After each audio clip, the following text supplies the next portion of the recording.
На прэм'еры ў Лондоне прысутнічалі не толькі першыя асобы Брытаніі, але і многія знакамітыя ўплывовыя прадстаўнікі іншых дзяржаў. Рэакцыя крытыкаў на прэм'еру была неадназначнай, нярэдка вельмі негатыўнай. Гэта не стала сюрпрызам для Мэя і Тэйлара. Яшчэ з даўніх часоў сярод крытыкаў лічылася добрым тонам выступаць з нападкамі на Queen. Аднак шоу рабілася не для крытыкаў, а для гледачоў.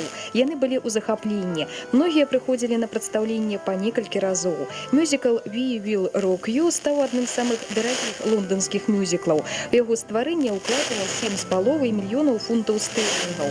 На працягу толькі 7 дзён пасля прэм'еры касавыя зборы склалі больш за 1 мільён 200 тысяч долараў, што прабіла ўсе папярэднія рэкорды тэатра да мільён. А далей былі паказы ў Аўстраліі, Іспаніі, Канадзе, Японіі.